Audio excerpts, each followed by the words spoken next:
बस तैयारी है, 5 साल में नहीं तैयार कर लेंगे पांडव। चाहे शक्तियां हो चाहे पांडव हो, आत्मिक नाते से सब क्या हैं? पांडव हैं। तो अभी जो ट्रैफिक कंट्रोल की मेहनत कर रहे हैं संगठित रूप में, तो नहीं लगता कि ये जो आने वाला 5 साल है इसमें ऐसा पांडव भवन, अगर पांडव भवन ही ऐसा तैयार नहीं होगा जिसमें आसुरी संप्रदाय, तो क्या आसुरी संकल्प भी नहीं आ पाएंगे। तो फिर संसार में प्रत्यक्षता कैसे होगी? वो पांडु का किला का तो बहुत नाम वाला होना है आगे चल के। वो तो बहुत ही चमत्कारिक स्थान होगा। तो ज़रूर कहेंगे कि ये 5 साल का जो टाइम है इसमें ज़रूर वो तैयार होना चाहिए। इसलिए तो वहाँ जो पांडव हैं, बाहर से जो आने वाले हैं, बहुत कोई बाबा परमिशन देते हैं कि सबके सब आ जाएंगे, जितने ब्रह्मा कुमार को वहाँ भरा जाएंगे आके। इसलिए बोला जब उनको मालूम पड़ेगा कि हमारा बाप वहाँ पे है, फिर धीरे धीरे धीरे करके सब वहाँ पे पहुँचते जाएंगे।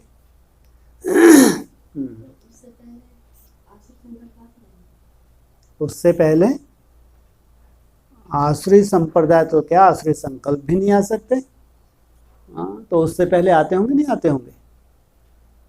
सब नंबर 1 है, एक से पुरुषार्थी हैं, नंबरवार हैं, नंबरवार हैं। अगर कोई को आते भी हैं तो उसको नहीं आएंगे। अगर मान लो किसी को आते भी हैं तो आगे चल के आएंगे ही नहीं। हाँ जी,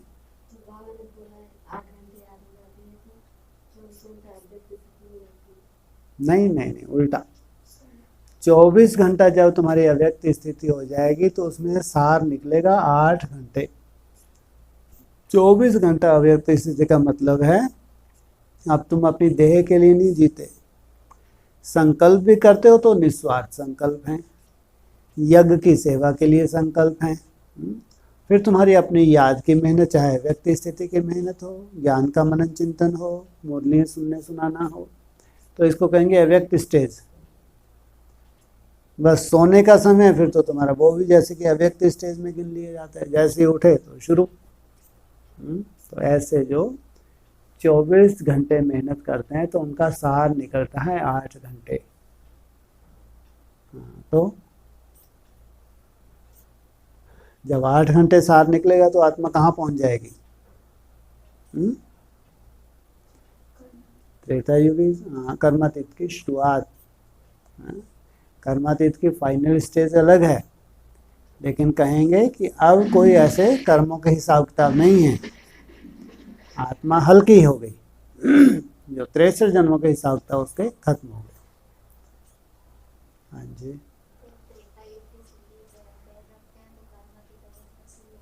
हाँ जी, 16 कला पे हो गई भरपूर, चंद्रमा संपन्न हो गया, लेकिन हमको तो सूर्य समान बनना है, कलातीत। हाँ, ये है 8 कलाएं, 8 कला से ऊपर कूदते हैं 14 कला है, 14 कला से 16 कला और फिर कलातीत। हाँ जी, हाँ, वो तो 100% हो गई बाप समान। हाँ जी, ठीक है।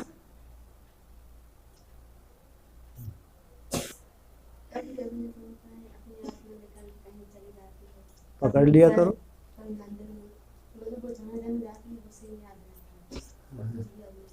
बढ़िया है।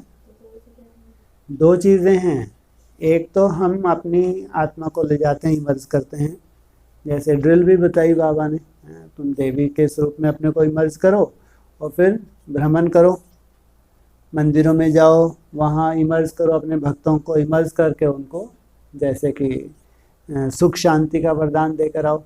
ये होती है ड्रिल। तो कोई आत्मा से ड्रिल भी करती है रोज़, एक पावरफुल योग हो जाता है। अगर हम ड्रिल नहीं करते, अचानक आत्मा को इमर्ज हो गया, कोई मंदिर किसी ने इमर्ज हो गई, वहाँ अपना वरदानी स्वरूप इमर्ज हो गया, स्वतः इमर्ज हो गया, तो आगे चल के ये साक्षात्कार होंगे।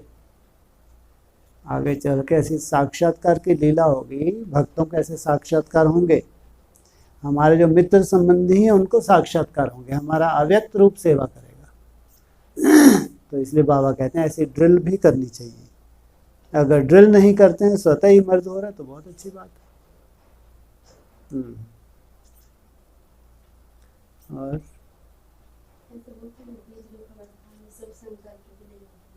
हाँ जी, वो बीज रूप अवस्था कैसी, अगर उसमें संकल्प हो तो एक होते हैं शुभ संकल्प, एक होते हैं निसंकल्प। शुभ संकल्प माना है तो बहुत स्टॉक चाहिए, कोई हमारे लिए अशुभ भी सोचता है उसके लिए भी शुभ सोचना है, बहुत बड़ी पावर है, संकल्पों की पावर है। लेकिन इससे भी ऊपर स्टेज कौन सी बताई, निसंकल्प, कोई भी ना अच्छा संकल्प ना बुरा संकल्प, उसी स्टेज तक जाना है। लेकिन पहले शुभ संकल्पों का स्टॉक, किसी के प्रति भी अशुभ संकल्प ना हो, कैसी भी आत्मा हो, शुभ भावना, शुभ कामना। फिर जैसे जैसे व्यर्थ कम होता जाता है वैसे वैसे निराकारी स्टेज में आत्मा टिकती है।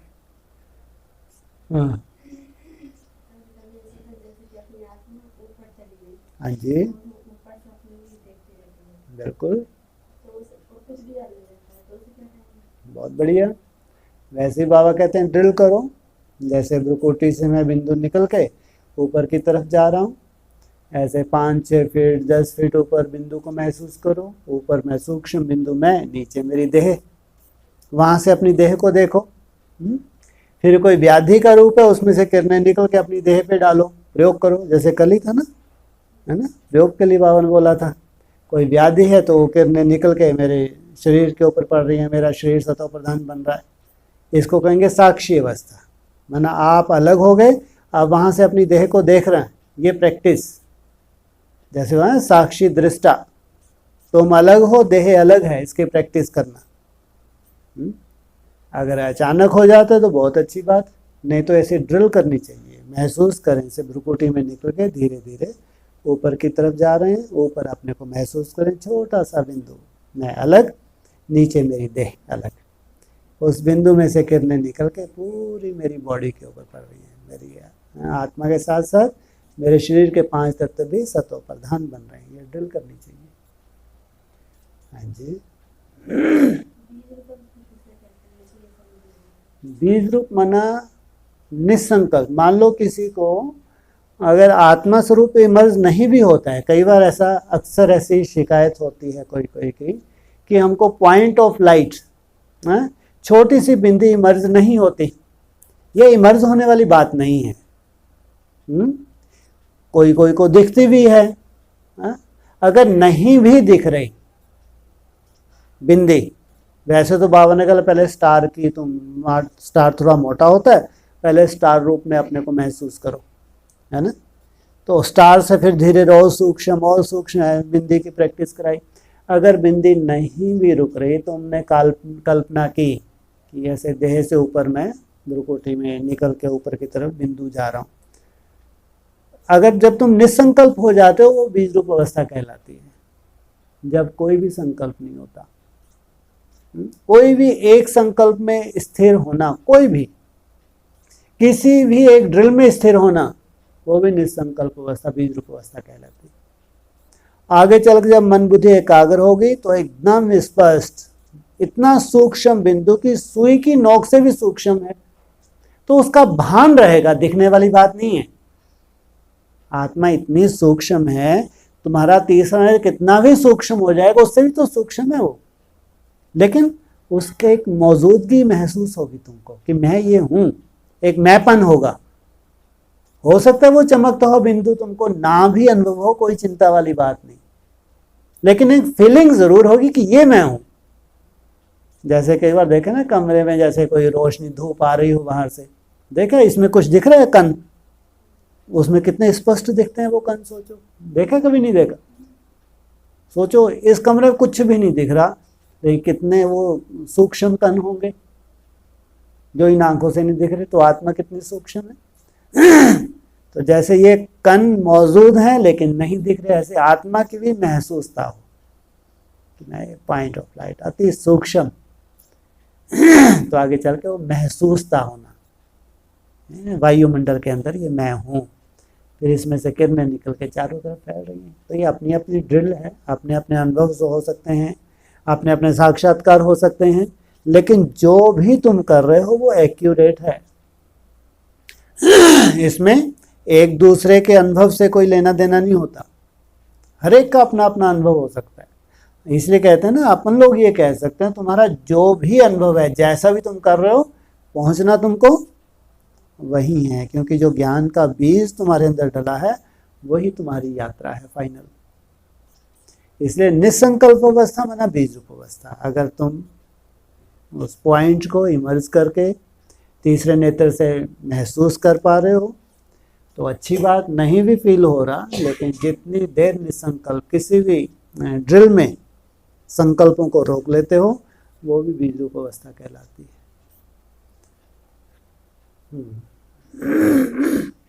और कोई भी एक संकल्प होते हैं।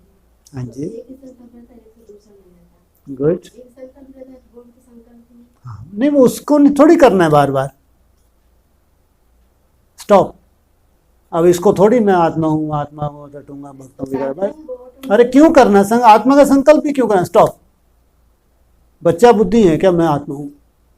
ऐसा होता है क्या? स्टॉप। बैठो जितनी देर बैठना।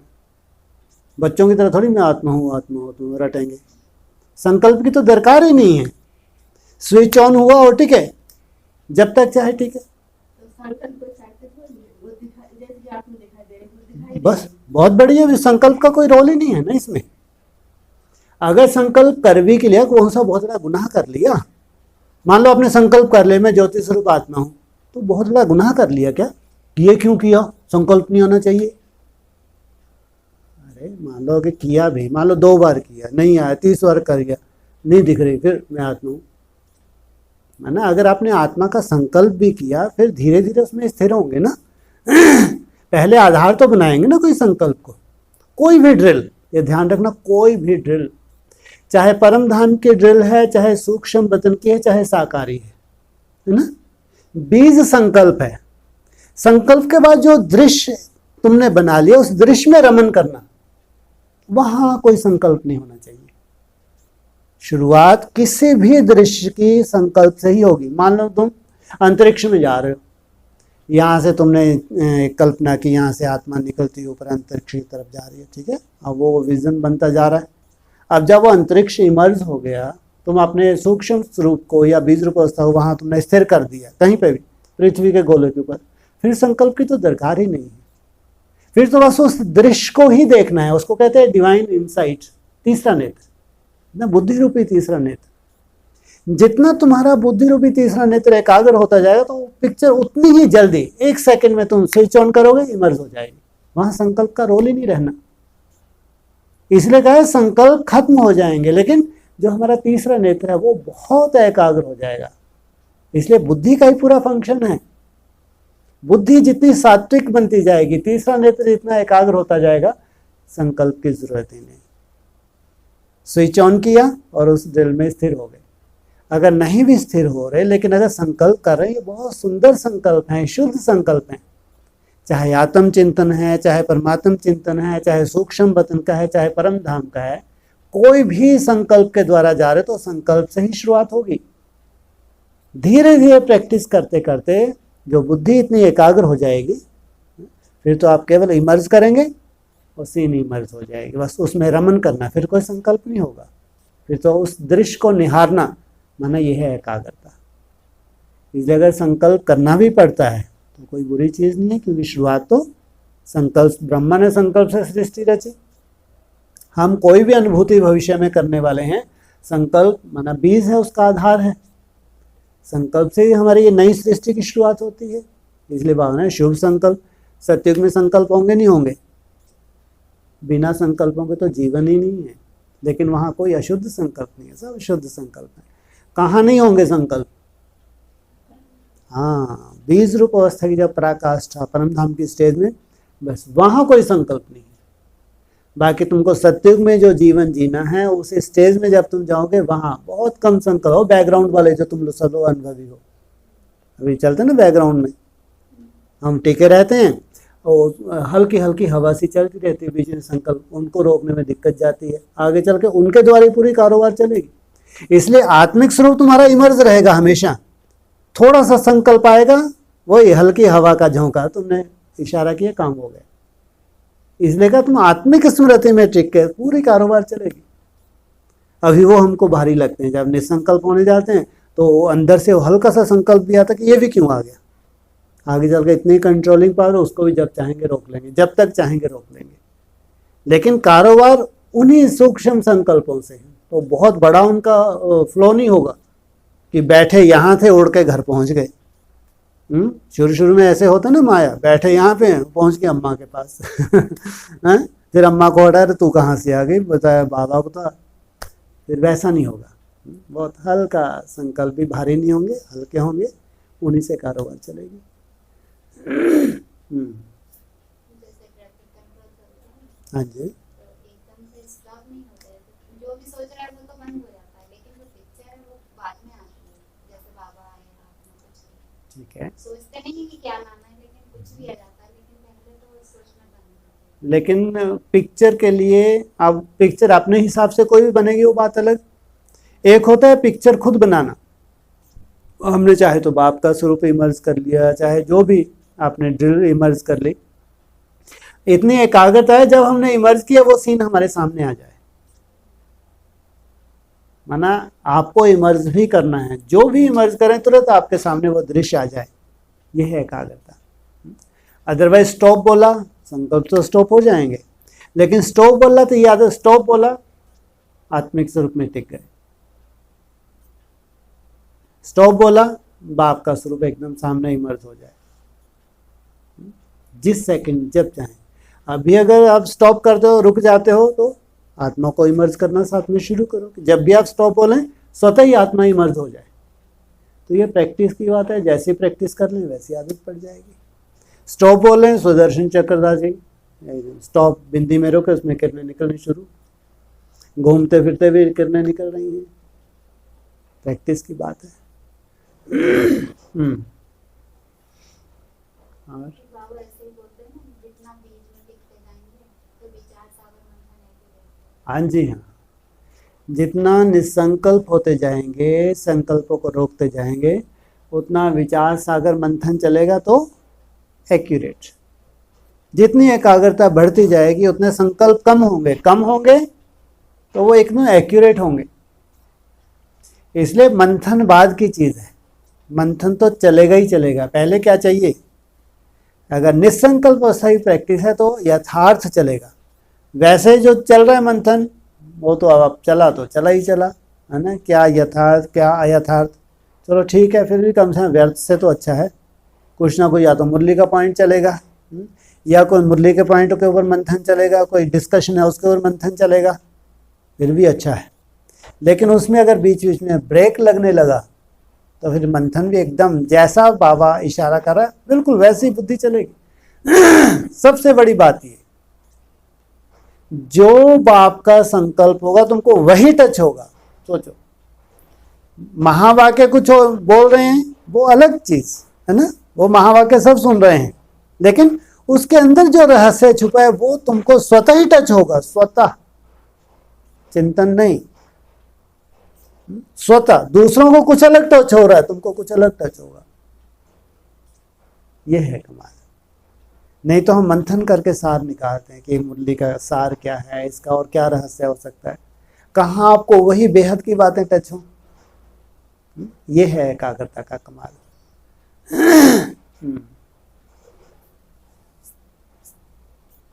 और स्वर्णिम संगम युग, पुरुषोत्तम युग को ही बोला है, एक ही बात है। चाहे उन्हें वैसे तो सत्युग को ही स्वर्णिम संगम युग कहा है, लेकिन जिस पुरुषोत्तम संगम युग की बात करते हैं वो एक्चुअली डायमंड है, उसको बाद में डायमंड युग बोला है। बाप समान बनना हीरा, हीरे तुल्य जीवन। स्वर्णिम संगम युग जो कहा है वो सत्युग में जब हम प्रवेश करते हैं ऊपर से उतरने के बाद, वो शब्द वहाँ के लिए भी बोला हुआ है। जो स्थूल सत्युग होगा आगे चल के, या हम भी जब परम धाम की स्टेज से नीचे आते हैं तो फिर कहेंगे स्वर्णिम संगम युग। तो एक तरफ कहे कि आप कोई कोई आत्मा के लिए संगम युग ये होता है कि एक तरह से कलयुग गया और सतयुग आ गया, बीच का समय। लेकिन आगे चल के हम ऐसा समय हमको मिल जाए, संगम है वो, अभी हम उस पार नहीं गए हैं, लेकिन ये सोने जैसा ही है, यहाँ दुख दर्द कोई नहीं है।